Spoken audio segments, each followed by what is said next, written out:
the first step, this is actually inertial load set, The first step is to linearize foundation. We have already done this one, right? The second is to obtain the structural eigenvalues and natural frequency. Done already. Obtain static transfer function plots for 4 directions. 0, 42, 47, 90. So we have already performed this one last Tuesday, right? So we have already done this one.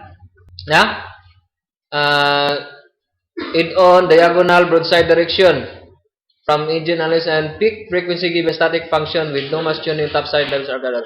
So we have to compare the natural frequencies obtained from eigenvalue analysis. So the second step is to select wave frequencies.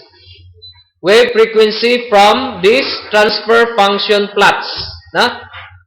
So we have to select the wave frequency based on 0, 48, 47, and 90 with a wave stiffness of 1:20.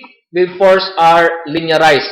So this is now the first, the next step.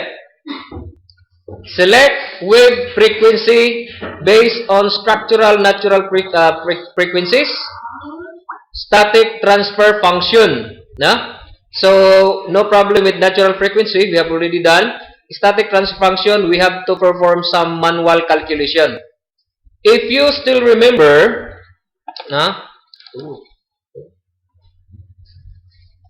last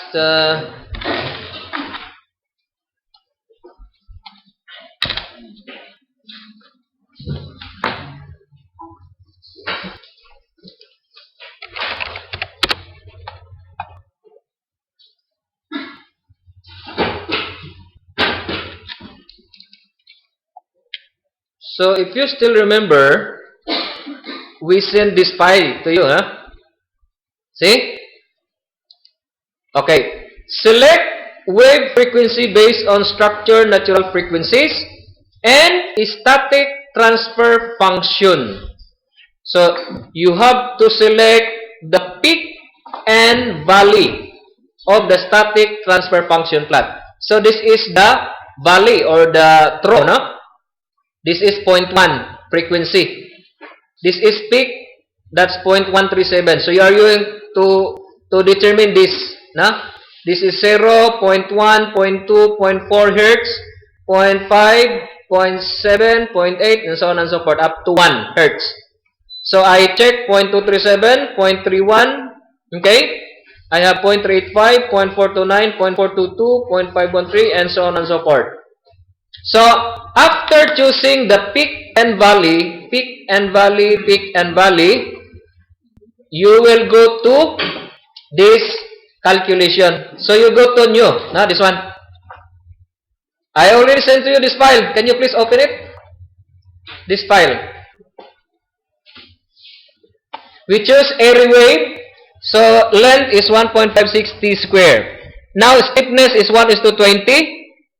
The maximum cut-off wave height is the maximum wave in operating case. So you notice in the basic design, the maximum wave is how much? Wave 2.4 under operating case. 2.4 under operating case. So this is now the maximum wave height we are going to consider. So 2.4. I put 2.4 and the minimum usually 0.1 meter. 0.1 meter, we will use the 0.1 meter wave height. It's too small. 4 inch. 0.1 meter. Okay?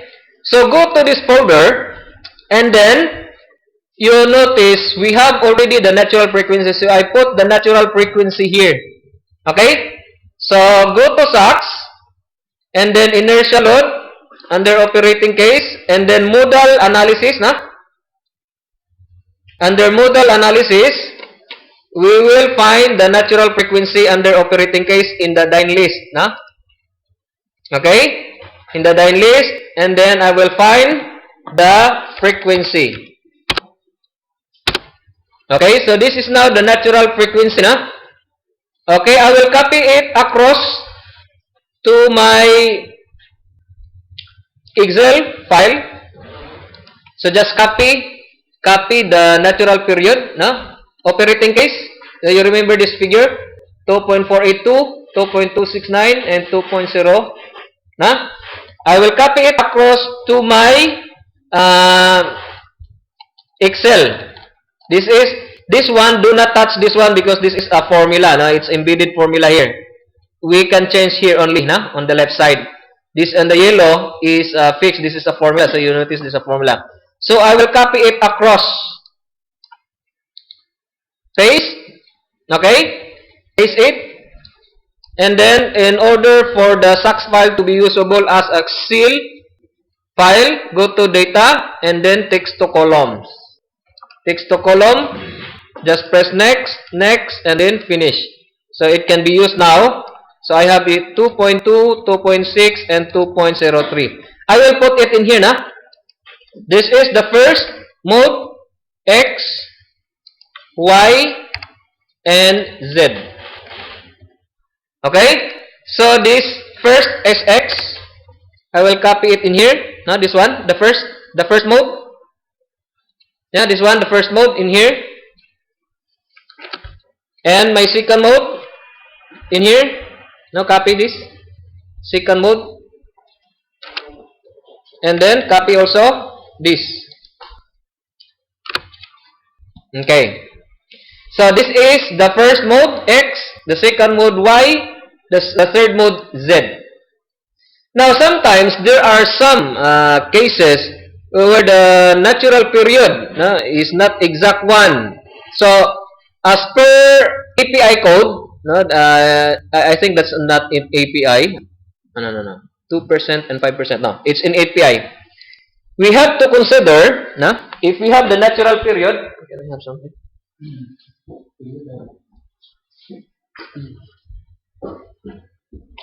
So if we have the natural period, okay, frequency na.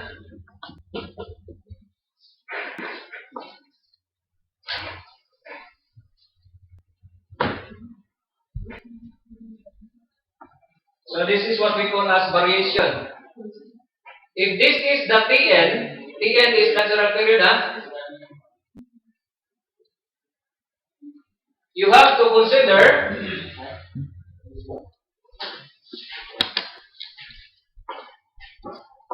period. You have to consider 5% less offset, 5% offset. So this is 95%. So I have here 95 and 98, and on the right side 2% offset. So you have to offset, huh? So 95, 98, and here you have to increase. This is 5% offset, 5% and 2% offset. Huh? So you have 2%. This is 100%. 2% offset, so 102. And this one is 105%, 5% plus, and 2% plus. So the variation, maybe it's within this range. So 2% and 5% plus minus 5% and plus minus 2%. So that's why you got here the natural period in Tn. See, the natural period in Tn is 100%, right? So that's here, this one. So Tn or Fn, the frequency, take note, natural frequency, if frequency, that's cycle per second, frequency is 1 over natural period. So that's why it's 1 over Tn, that's frequency, hertz. Okay, so this is only a matter of Excel. So that's why I put this one in order to use, So this is automatic 95%, 98%, 1%, 1.02%, and 1.05% or 105%. So there is an offset of 2% plus minus, and plus minus 5, plus minus 2, plus minus from the natural period. So we have to offset. Okay? Now, I will put also here, I will add. This is now from transfer transfer function. From the transfer function,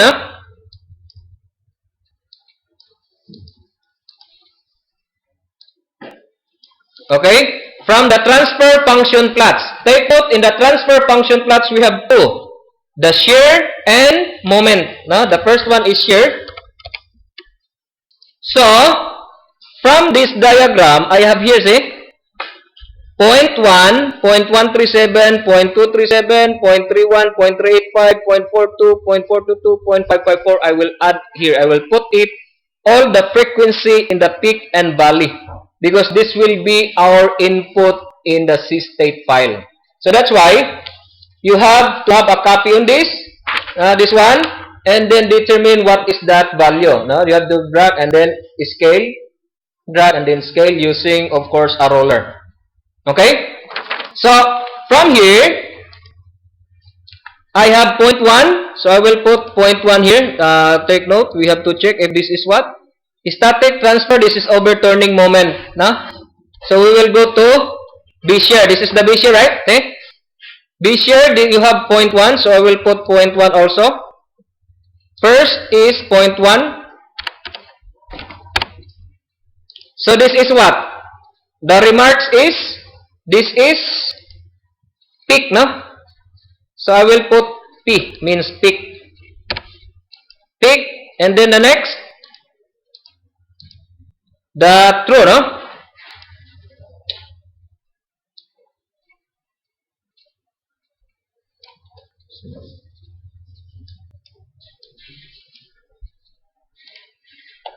Okay, so 0.1, next will be 0.2233, right? This one, 0.233, that's the true or valley, let us say T.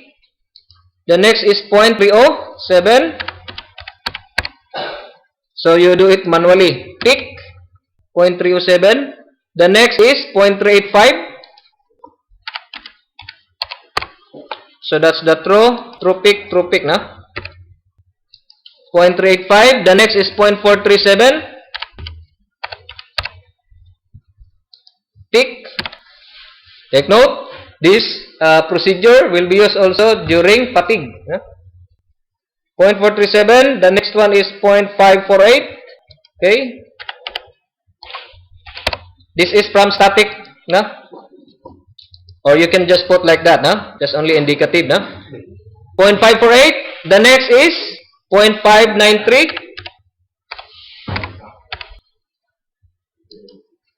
0.593, this one. 0.648.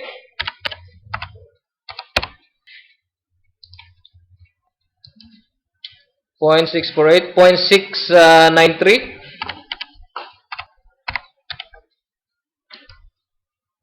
693, 0.781, 0.848,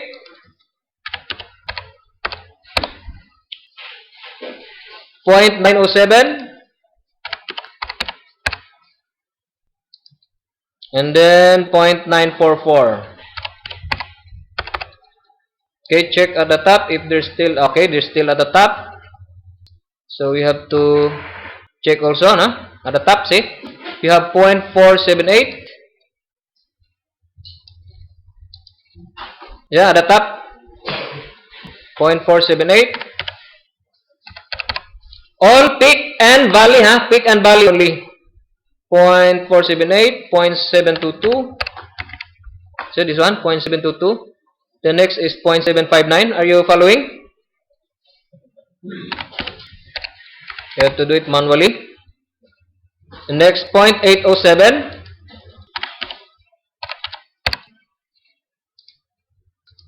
Next is 0.874.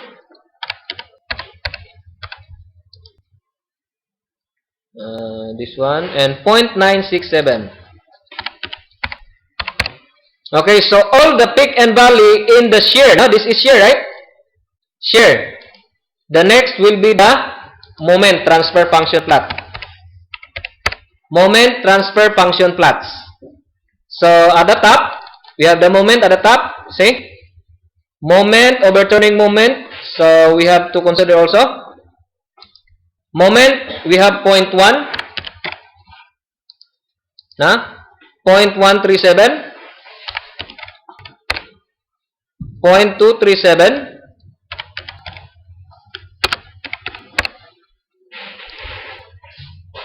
0.31.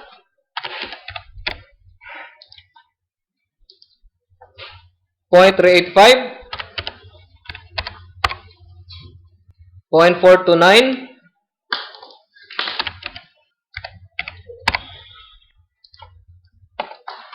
0.422.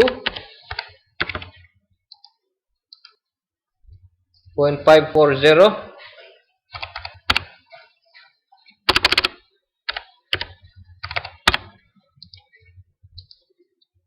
0.593.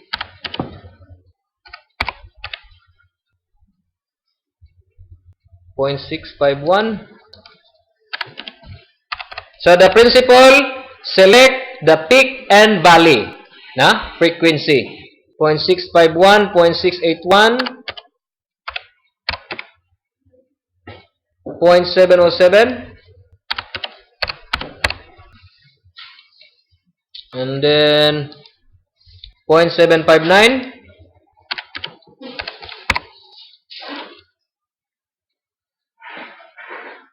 0.807,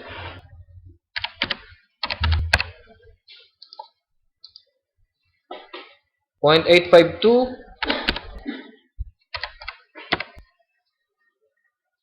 0.98, 0.96. This is not this 98. 0.91, 0.96, and then we have also at the top. No? Yes. This one is 0.751. So the procedure is very important. No? 0.878 and 0.94. Okay. So we'll go back again to the design basis. It's stated in there. Huh? The procedure. Select wave frequencies based on structural natural period. Structure. We have selected, right?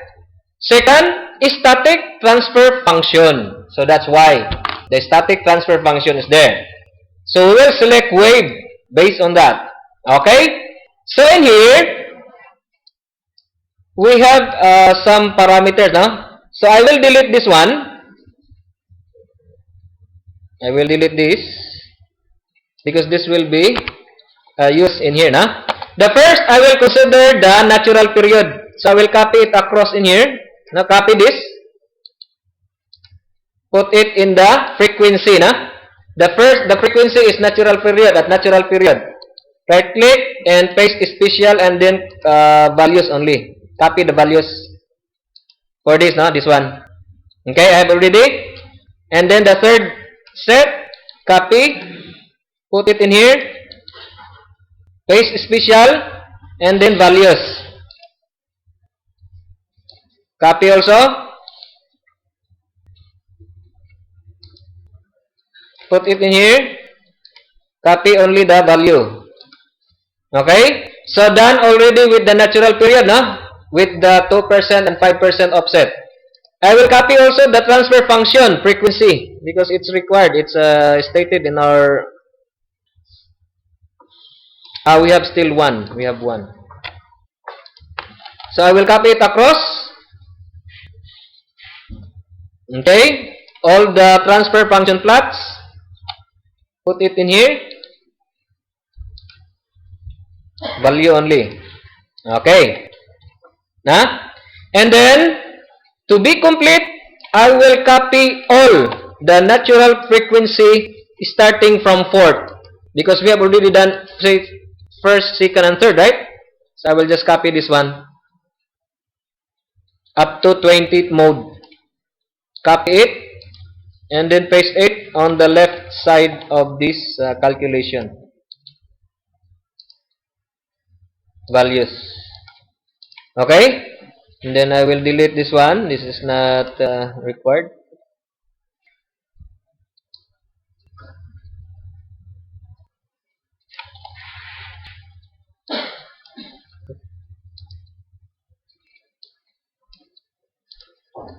Okay?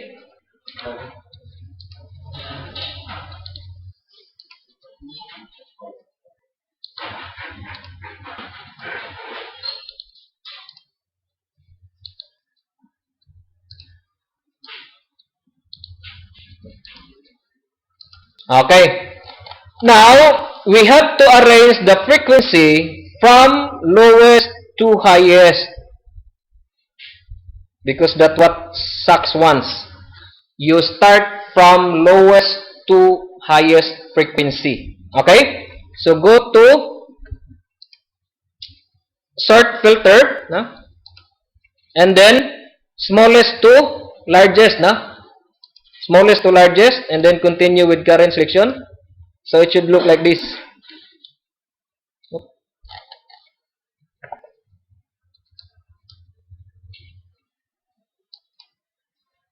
This should be 0.063, the original 16.063.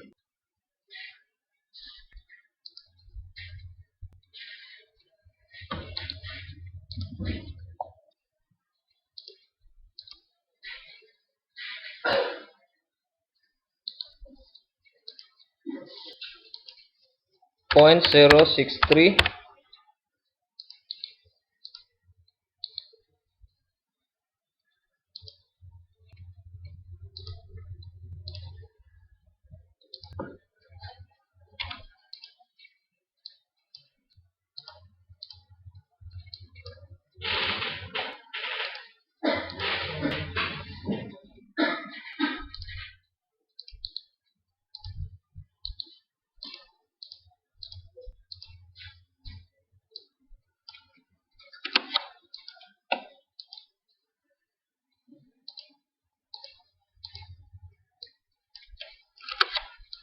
Okay. So 0.063.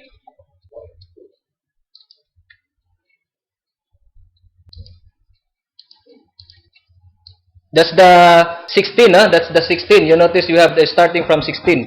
The maximum cutoff is this 16 seconds or 15.0 something, and then we should end at 1 meter, no? At 1 second. See? At 1 second. So 0.063 up to 0.54, and then we will end at 1 point something.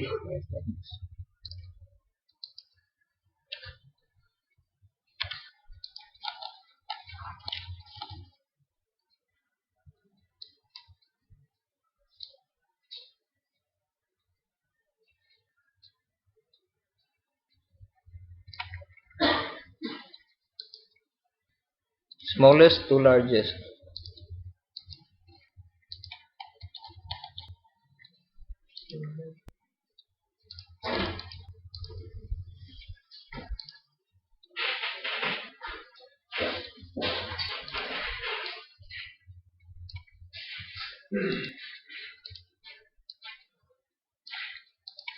Okay, so the cutoff will be at 1 meter, 1 second, no, in here. So this is now the cutoff. Usually we use the 1 second. It's too small. So here, no, 1 second, huh? And 0.1 meter wave. So up to here, no, up to here. Okay.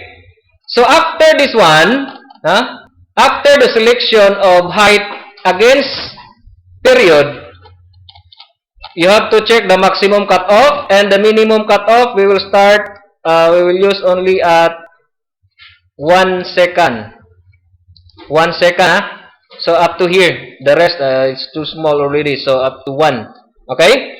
So 0.1. Now from here, we will model the C input file. Nah? So you notice under inertia load operating, we have super element, we have modal analysis, we have static transfer function plots. We will add another folder. This is for the frequency domain or the spectral frequency domain analysis. Okay? So I will make another folder in my file. Master copy in my file, inertial load set. So from here, I will add another folder. I will name this folder as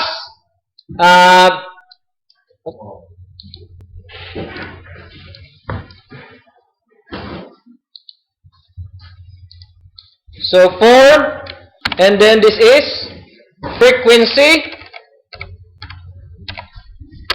spectral frequency domain analysis. That's why when you perform fatigue, it is called, when it is done using spectral frequency, it is called spectral frequency fatigue analysis. Na? Okay. In the spectral frequency domain or analysis, we need C-state input file, we need wave response input file, and SACS model file. Okay. So I have here na.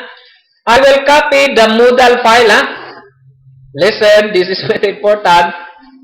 In spectral frequency domain analysis, I will copy the model. Model, this SACS copy, this SACS copy. In the model, I will copy it. Copy from the model, and put it in spectral frequency domain analysis. Paste. Spectral frequency domain analysis. Okay. Again, frequency domain analysis needs state input, needs model input, and wave response input. We have already the model input, Okay, so go to SACS and spectral frequency domain analysis. We will modify this. Now we will modify this.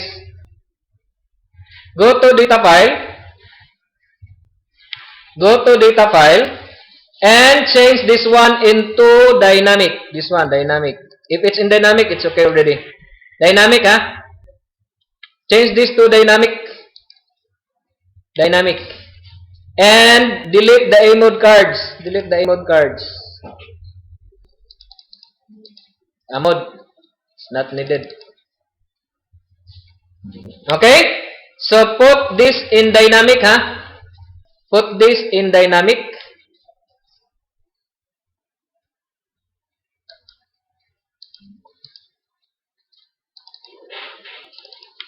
And then I will rename this one as SACS INP.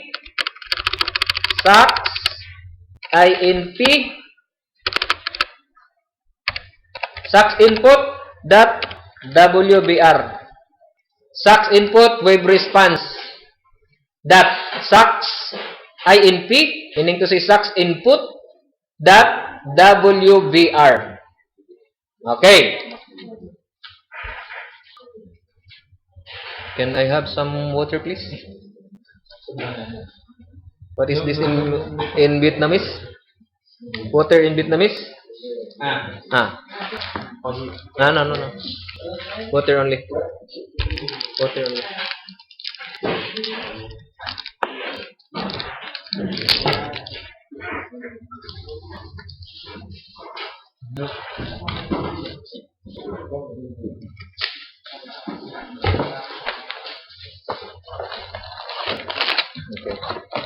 Okay.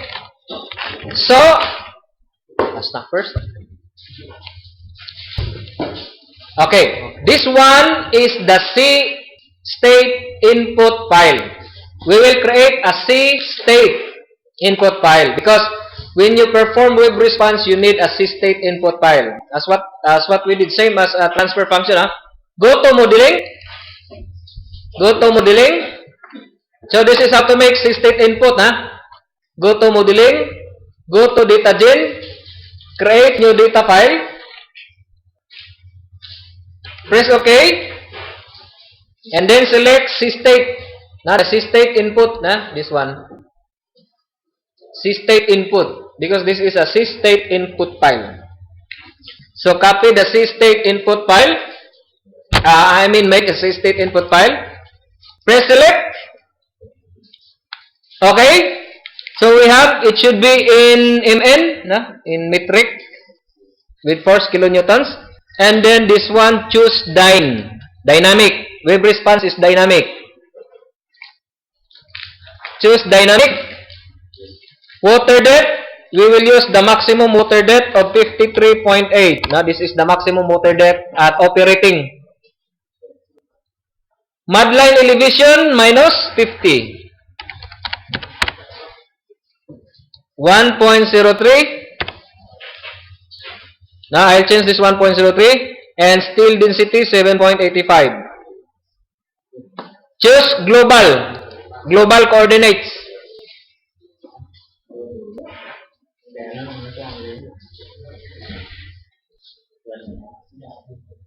Okay? So, press next.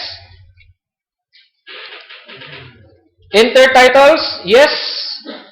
I will put title spectral frequency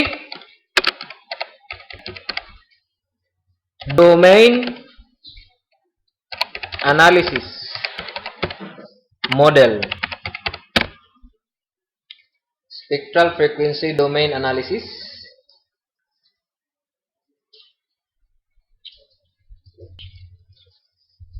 Okay. Press next. Select specific load cases for reporting. Press no.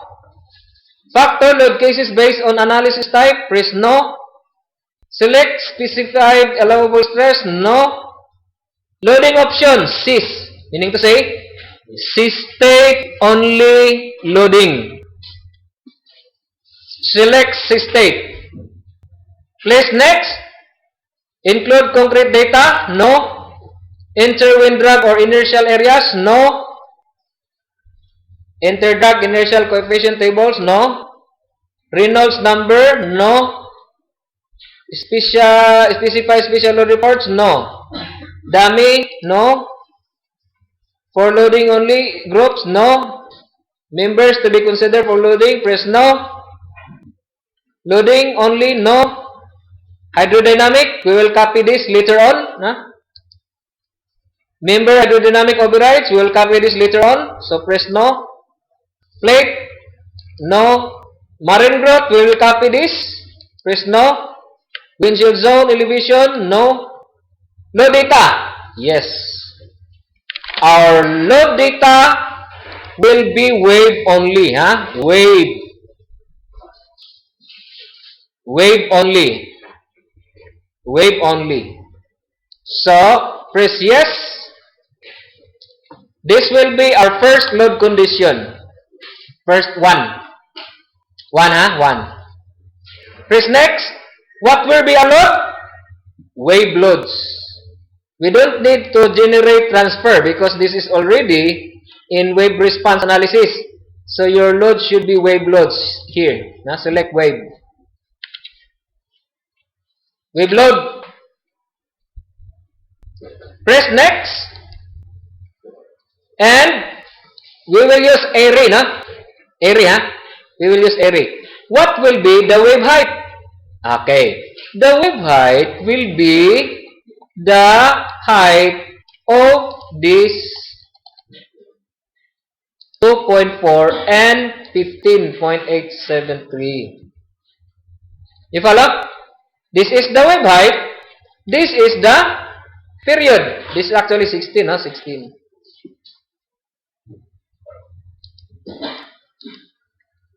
Okay. So, I will start from here. The wave height is 2.4. So, I will put 2.4. Kinematic factor based on design basis is 0.95, Wave period. Wave period is how much? 16, 16. Wavelength, no, do not put wavelength. Wave direction is 0. We will consider first 0, na? 0 direction. Go to crest position and select degree. Crest position, select degree. The initial is 0, no? We set this as 0. What is the wave step size? Usually in wave response, we will use 18 step size. 18, huh? Yeah. Crest position 18. So what will be the static steps? Yes, 20. Good. That's correct. 360 over 18 is 20. And what is the critical position? Always use shear. Shear. Always use shear. Maximum shear. Miscellaneous? No, no need. Crest position, parameters. Okay? So, go to next. Just press next. And we will just copy this. Nah? So, just select finish. Finish. Select finish. And then, in every Sax input, it should end with N. So, put your cursor here. Put your cursor here. Press enter, and then write N. Because we stop. Okay? So, we will save the file. Save the file. And put the file name as C. C, INP, at what attack direction? 0, 0. C, input 0, 0, and remove the asterisk sign. Maybe you can put model. C, INP, 0, 0 degree, model. That model. That model. 0, 0, meaning to say, this attack direction is at 0 degree. Save. Okay. But take note, we still have so many load. Now, this is the first, the second, the third, the fourth, until the 0.1 meter height limit. So, we have to go this one by one.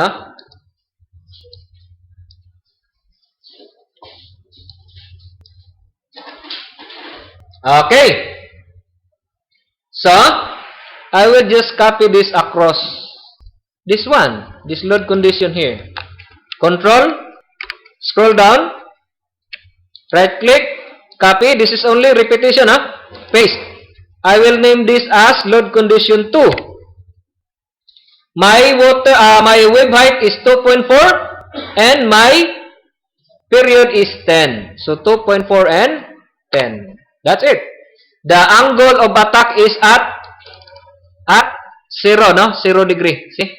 Still at 0 degree. Okay, another. So you just copy and then paste.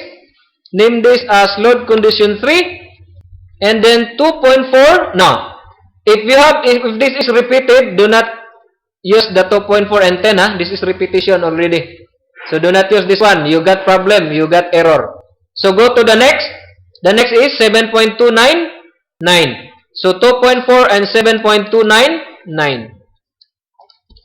7.299. Follow?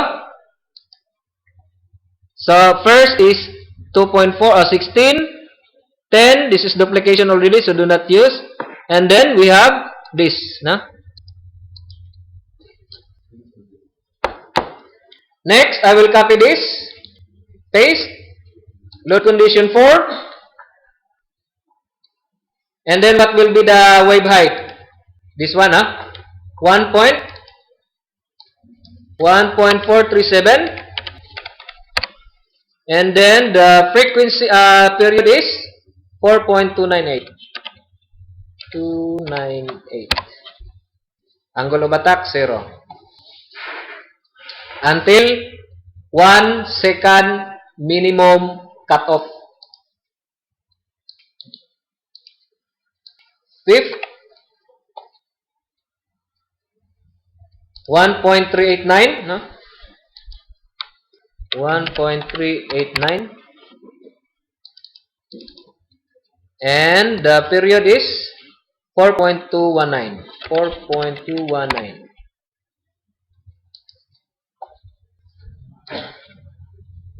Okay, I will just copy it. Paste. 6. The same procedure. 0.828. And then we have 3.257.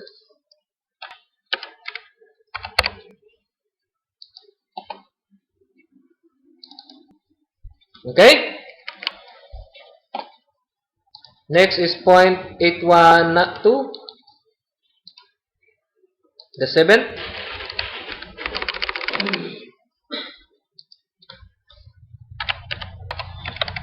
0.812 with period of 3.226.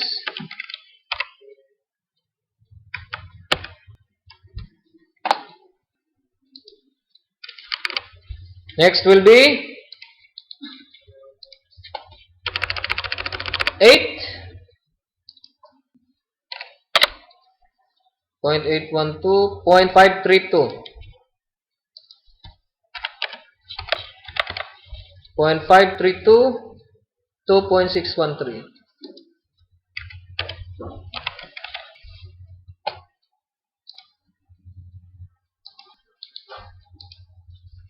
The 9th. So you complete it all. 0.532, 0.526.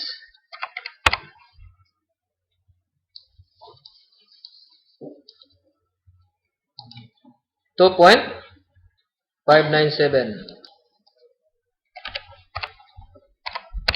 Usually, the spacing at the natural period of the structure should be small, huh?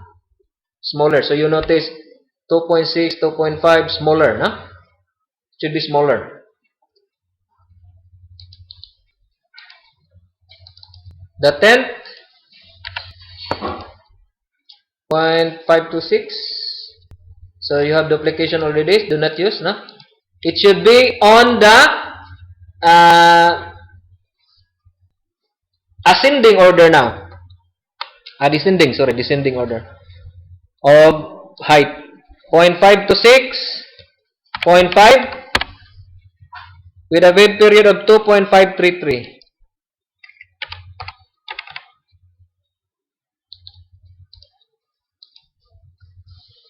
$11, 0.5, 0.481,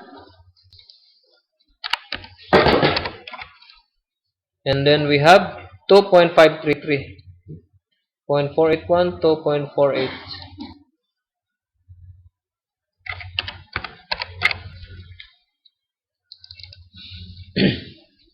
Okay, so you have to add all, no? This one until 1 second. Until 1 second. So almost around 50 load condition wave.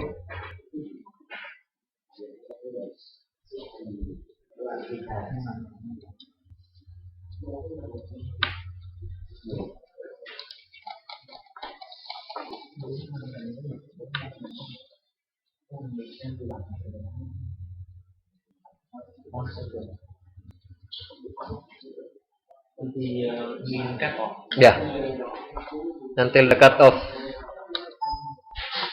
Okay, so this is the procedure, huh? Because it's only repetition, huh? Repetition.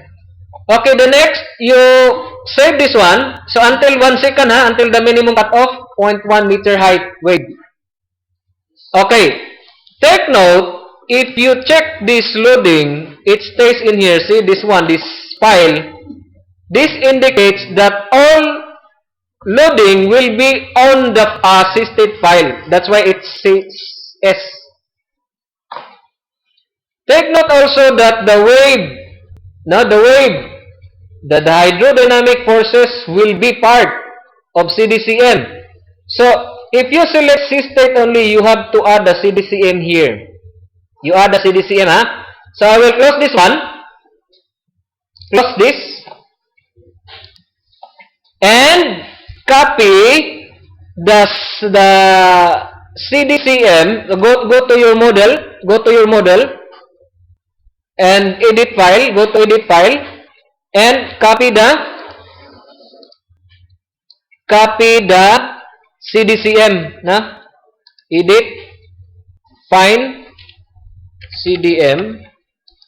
So I have the CDCM here. Copy until the dummy boot landing. Until the dummy boot landing. So keep and delete, na? From CDM, the overrides. Copy, na?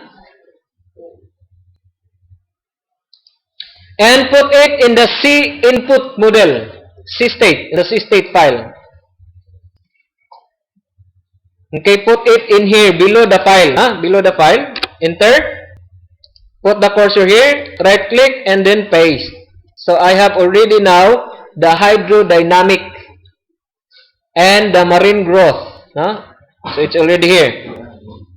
Save the file.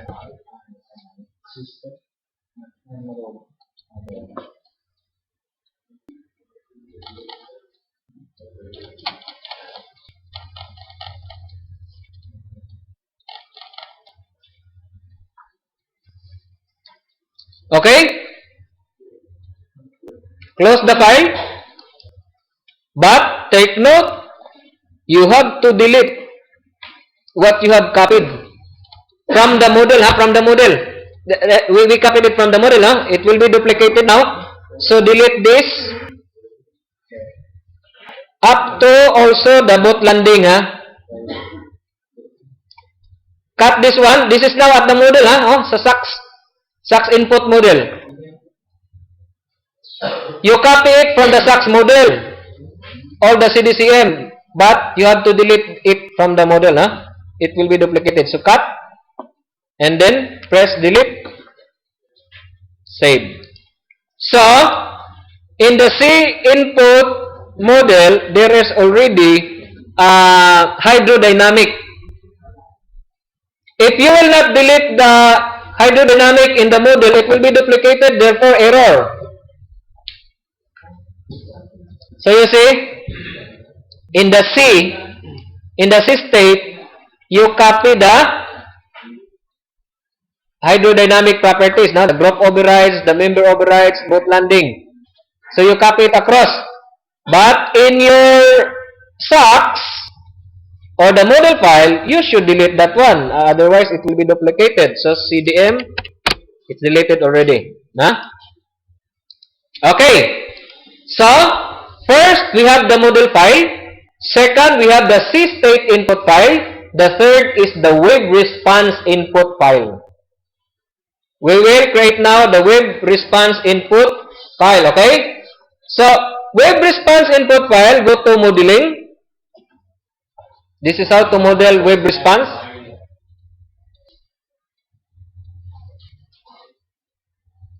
Modeling. Data gen. Create new data file. Modeling, data gen, create new data file. Press OK. And then go to dynamic. No, dynamic. Because this is dynamic, wave response dynamic. That's why spectral fatigue analysis using spectral wave response is dynamic. Dynamic and select wave response. Select wave response. Okay? Press select. Now, units will be in MN. Otherwise, you got English. Load case selection should be all. No? It should be set to all. Check generate plots. If you put cursor here, say, if you put cursor here, Okay, number of modes, we will consider only 20 modes. 20 modes. And maximum allowable iterations, you read, enter the maximum number of allowable iterations. Note that if a single pass is desired, enter a -1. Always use -1 when performing web response analysis. Single pass.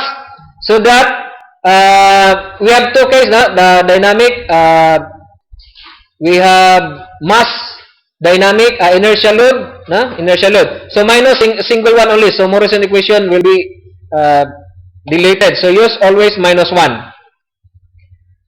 And then the response analysis type, use DTR. So this is deterministic. Deterministic waves. So this is use DTR. Okay? So DTR and then default user. So we have press next. After this is very important. Always use -1. Equivalent should be none. Press next. Plots variables. Press no. Press no. Plot transfer function and response functions. Press yes.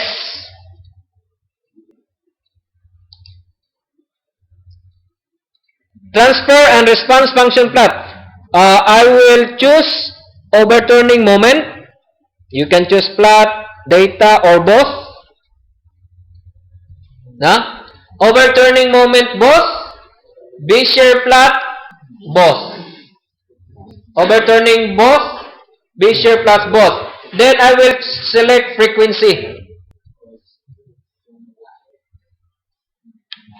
Just only this. The two only. Just change these two. You need to say, you wanted to plot the overturning moment and Bezier. So use both. Plot and data save. And plot symbols. Check plot symbols. Plot symbols.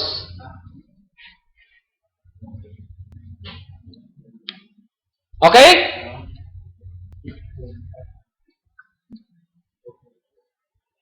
Press next. Transfer function.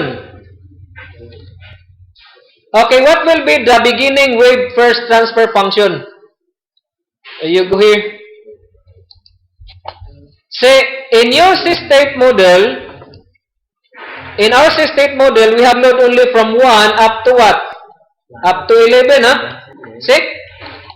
Load is 1 up to 11.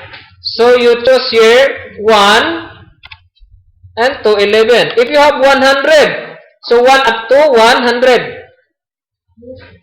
Be sure you know what is 11, I took this from load 1, load 11. So up to 111. If you have 100, it should be 1 up to 100. If you have 500, 1 up to 500. So 111. Next.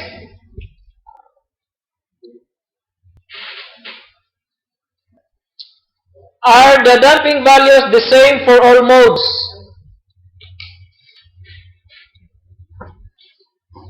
Yes. And what is the percentage? For based on our basis of design, we will use 2%. See? 2%. If it's located in water, 2%. Still located in water.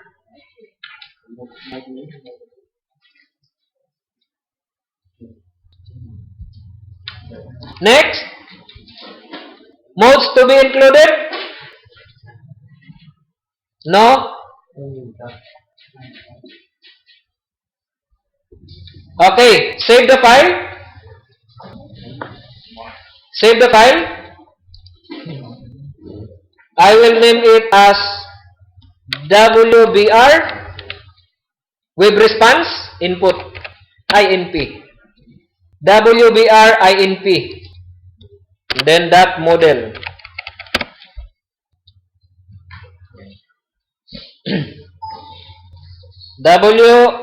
BRINP, wave response input dot model. Save. Okay, we need another parameter because if you go to our calculation, say, our target is to determine the inertial load. So if you go to inertial load calculation, we need dynamic RMS and static RMS. We need this one, spectral frequency domain analysis. We need this. So to generate this one, we need a wave data. Okay? So below the PLTTF, I will put enter. No, I will press enter. Below the PLTTF, I will make a blank and then right click and then I will insert line. I will add another spectral, this one, the wave spectral density. Select the wave spectral density. Okay? And press select. Number of random seeds, I will select 0 or just put blank. And what will be the wave spectrum? Okay. Design basis now. This wave spectrum will be based on design basis. If we will go to design basis, analysis procedure, the PM Moskowitz spectrum should be used. Pearson Moskowitz PM, So, irregular short-term systates with significant wave heights and dominant wave period TP given. So, this is now the dynamic data. So, I will go here. I will select PM. What is the significant wave height?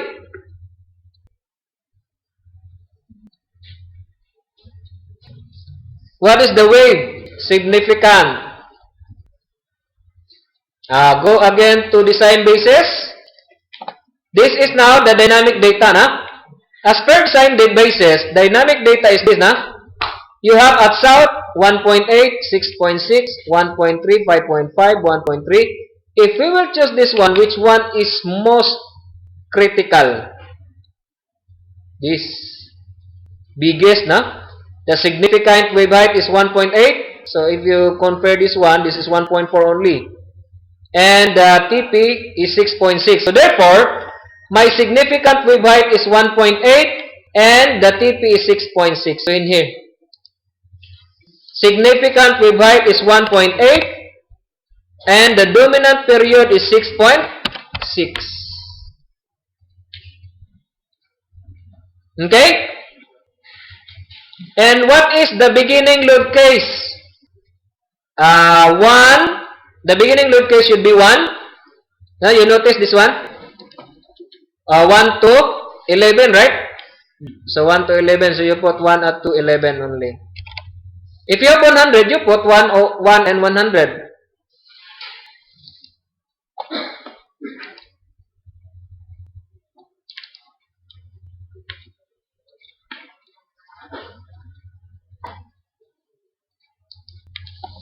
Okay, we will not show first the TLF cast, the transfer function load case. We will unhide this one. You can delete this one. This is optional because what we need only is this force, this one. We need the dynamic RMS and static RMS at the stage. We will not perform fatigue analysis. So you can delete this one. This is optional, Okay, I will delete this one, TFL cast, I will delete this one and save. So this is now the wave response. Now the wave response. We will perform now wave response analysis to get the static root mean square and dynamic Bezier root mean square. So go to SACS. Now, when you perform wave response, you need modal file, you need mass file. You need to say dynmod and dynmass. Dynmod and dynmass is part of modal analysis, right? Okay? So, run file wizard. Run file wizard. And go to dynamic. and select web response. Dynamic, no? Dynamic web response is dynamic.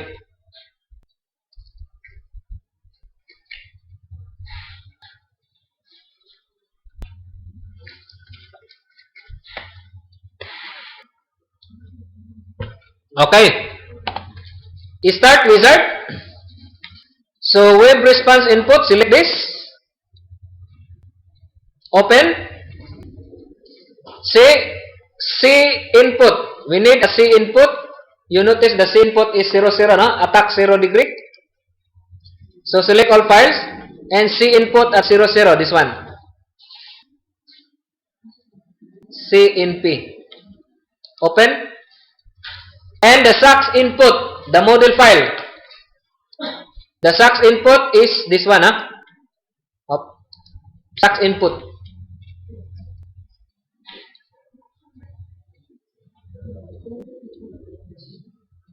The SAX input. The SAX INP WBR. Open. And you need Dynamode. Dynamode is part of modal analysis. Huh? So, go to the file. Where is that file located? So, in my file, I put it in the modal. No? In modal. So, the first static, spectral, and modal. So, I will select modal. So, this is now modal file. Huh? This is under modal. Dynmode and Dynmass are in modal. Open.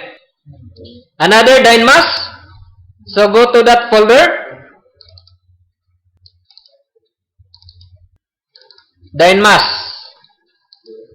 Dynmass. So, operating Dynmass. Huh? Dynmass. Open. Okay, this is now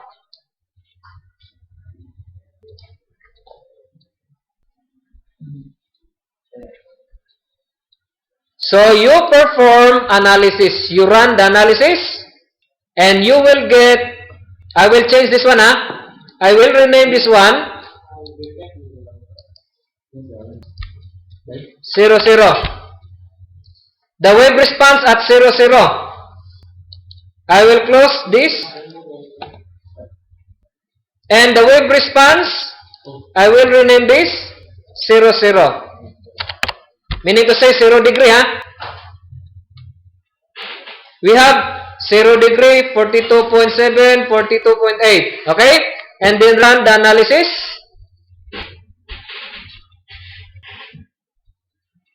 Okay. And then the plots are now generated.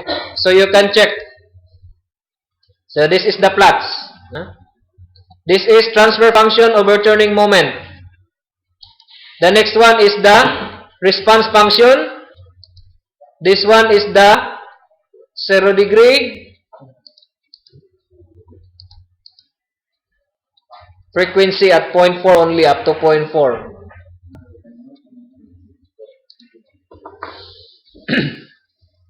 So, if your wave loading is complete, it will be like this, no?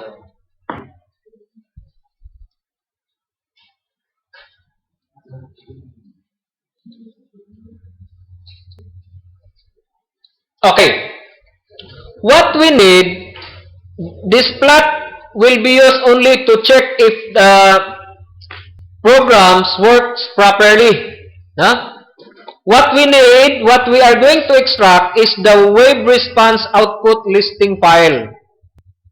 So double click this one.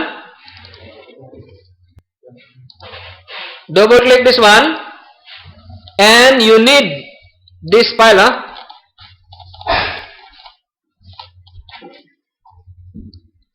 You need this file. See? This is the static. Now, you notice this one? This is dynamic RMS. This is static RMS. We need this in our inertial load. This one, right? Oh, this one. We need this one here. Nah?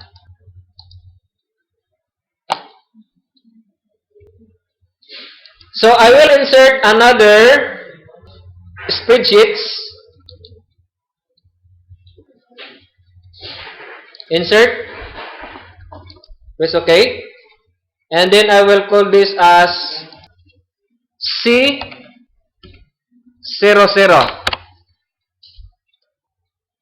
I will insert a folder in here, C00, because there are lots of output. This is for practice purposes. And then I will copy this. I need this one. I need this one. I will copy it. You follow? In the web response file. At the bottom, page number, I think that's 6. 37 in the web response.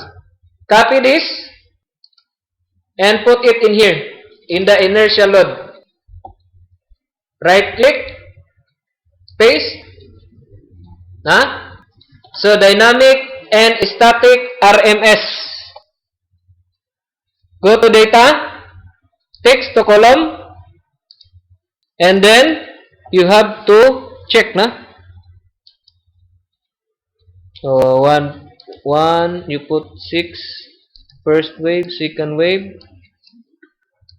the dynamic RMS, moment share, next, finish. Okay, so what you need is the dynamic RMS, which is this one, and the static RMS, which is this one. What you need only is this,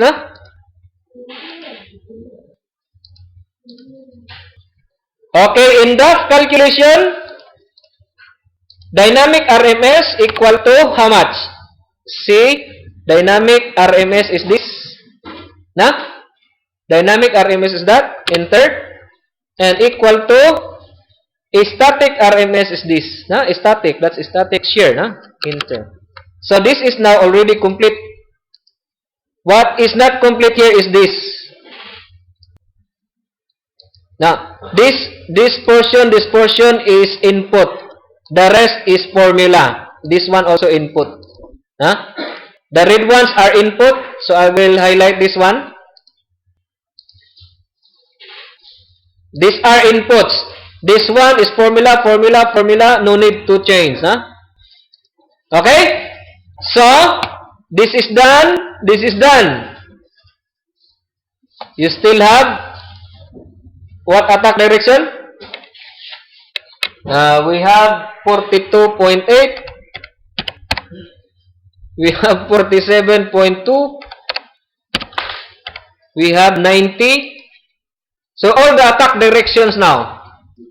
So what we did here is for 0 only. So we still have 42.8, 47.2, 90. So this is done already. The second will be this. Maximum dynamic B shear, static B shear, maximum B shear. So to do this one, to determine this one, you have to perform single wave frequency analysis. This is again part of wave response analysis. Single pass only, not frequently domain.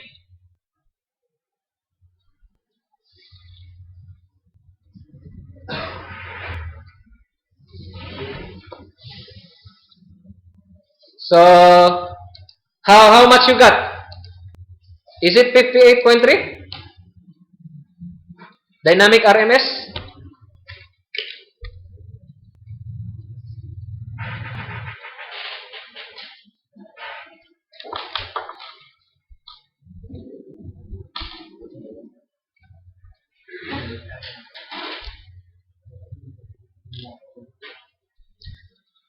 We have to perform single wave frequency analysis. Close this file. You have also to perform 42.8 attack, 47.2, 90. Same procedure as what we did in the C. So you just copy the C. For example, I will use 42.8. Now I will compute now the 42.8 dynamic root mean square and static root mean square. I'll just copy this one.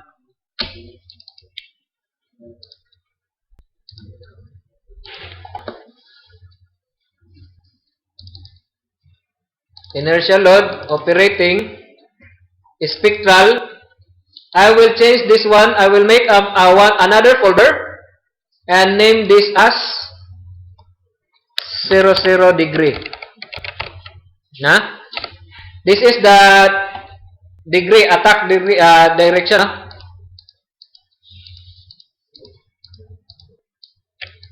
And put it in here.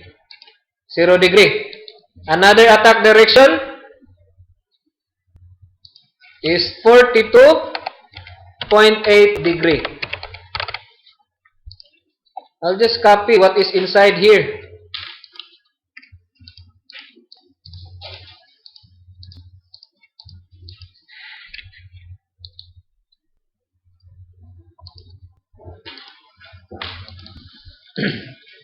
And paste it. But you have to delete web response. What you need is only the input files.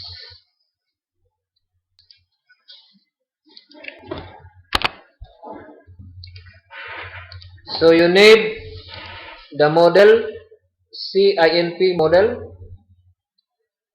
That's the back file. So what you need is this only, right? The C input, the web response, and the SACS input. But take note, this is at 00. So you change this one at 42.8.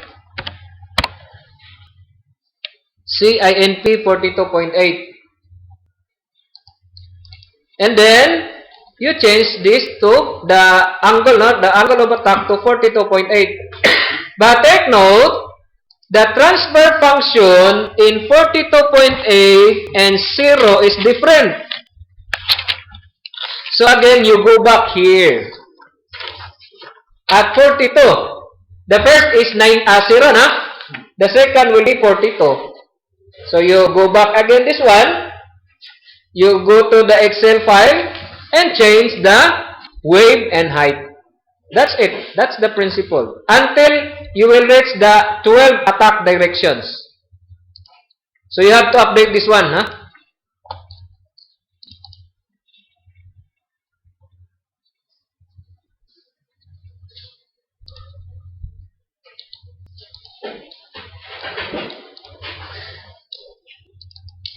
You have to update.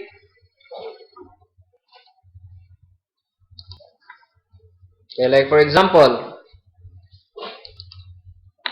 42.8 attack.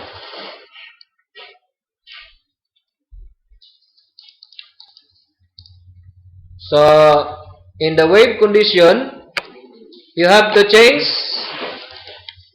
this to 42.8.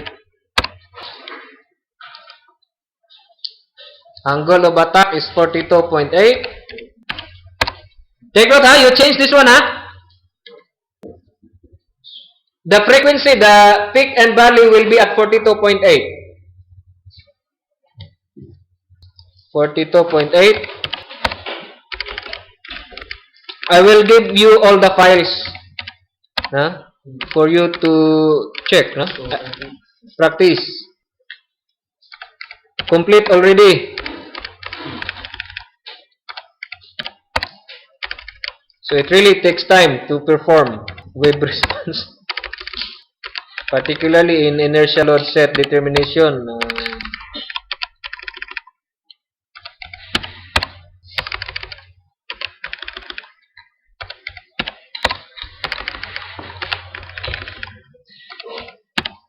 $42.8. Okay. So assuming this is correct, based in 42.8. Same as what you did in 0. You run the analysis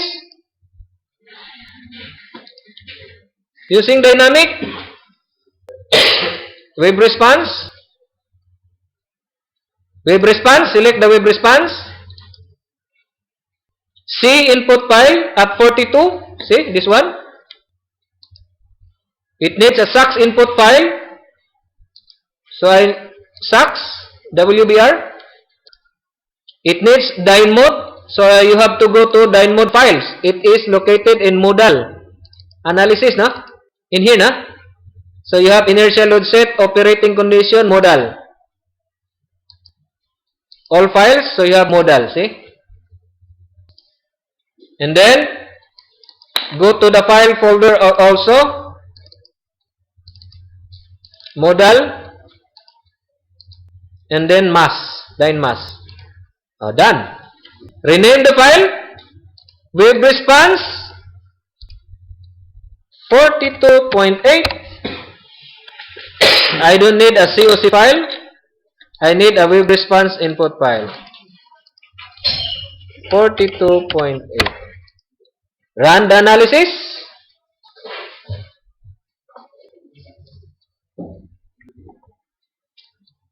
You have the plots.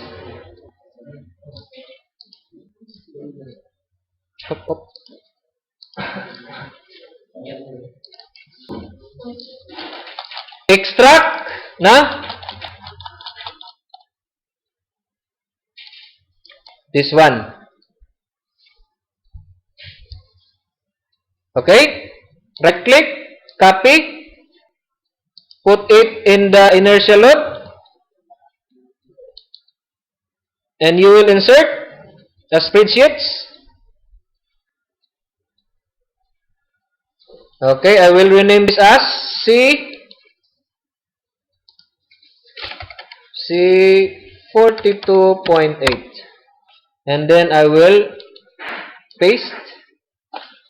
I will go to data, text columns, next, and you should select duplicated. All converge, see, it converge, huh? Static and dynamic. Okay, what I need is static, dynamic RMS, and static RMS. Okay, so go to that and update this one. 42.8 dynamic RMS. Dynamic RMS, this one, right? Are you following? And then static RMS is this.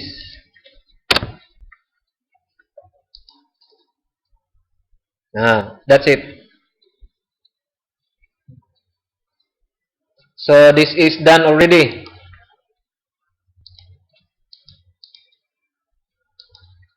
(47.2) you perform the analysis. You perform the analysis. Now, if you notice, this is repetition.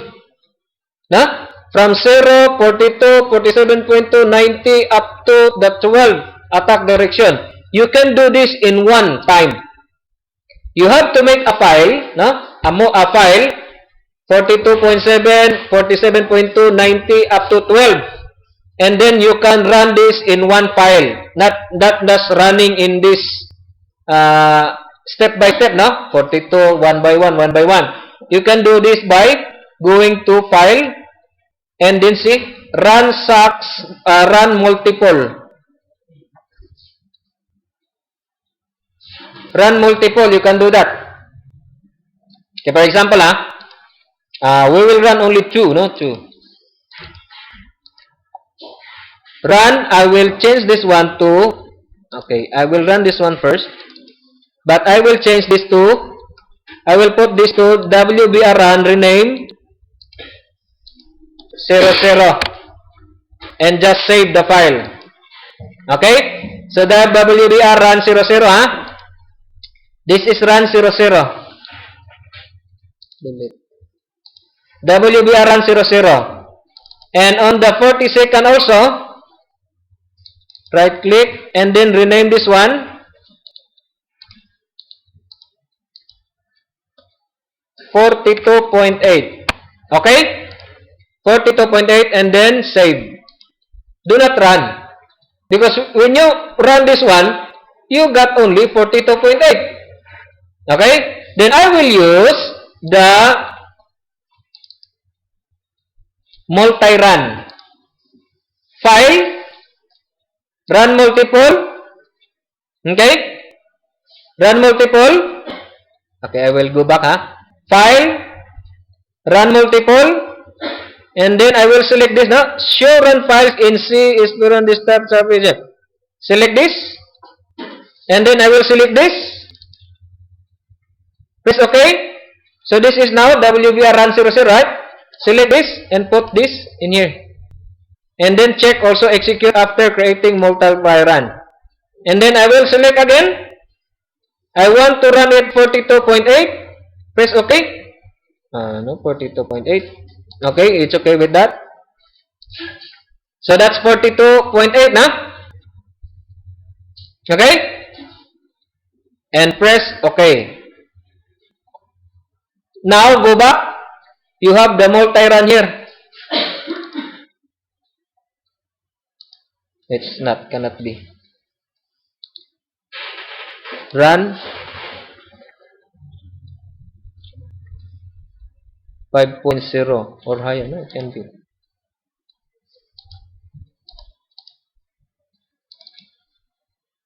Cannot.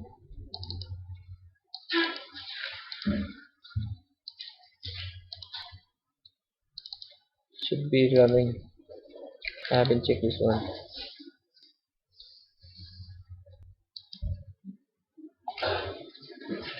So that's the procedure, no? Okay. It should be running continuously without one step.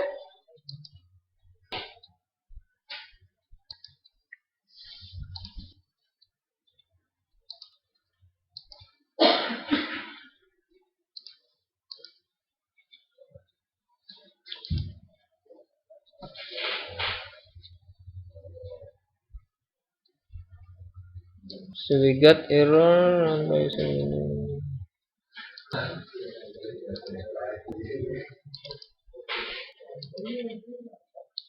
Cannot perform. I don't know.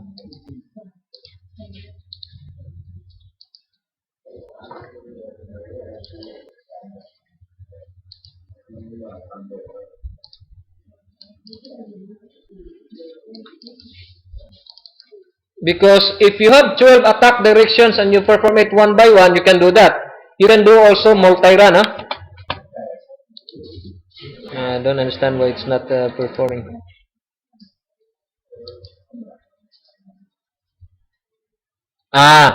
We have the DLL error. See? It's lacking. So it's the DLL, same as ring. So in this, utilities, this ring, the ring program, we cannot perform ring program because of the DLL. Perform run analysis. Supposedly, if you have the column and you have the W, let's say plate girder, and there is a ring.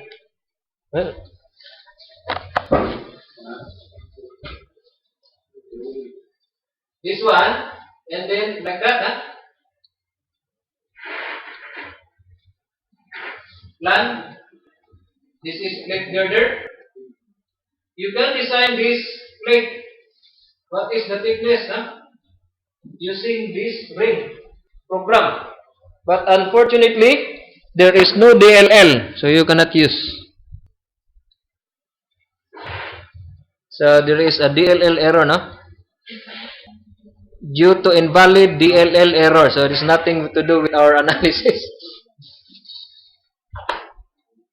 But in my SACS, in my another computer, it can run. It's maybe it's lacking the DLL error.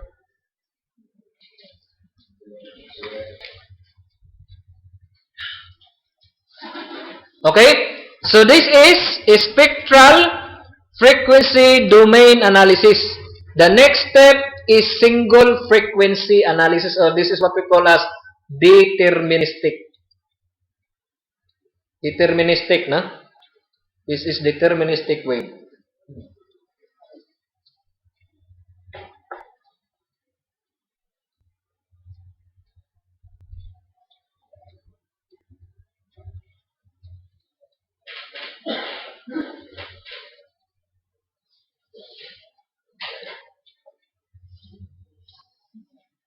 Okay, so tomorrow will be single frequency. or deterministic analysis. And then it's already complete. So complete.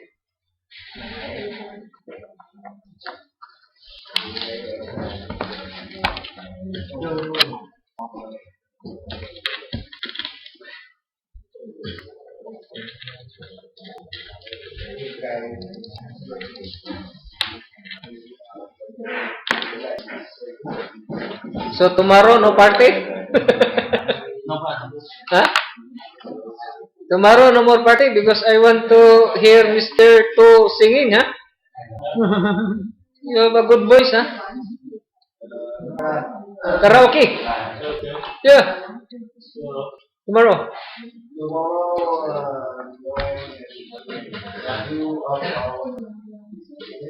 No. No, single wave analysis. Deterministic. Tomorrow still inertial load. This one.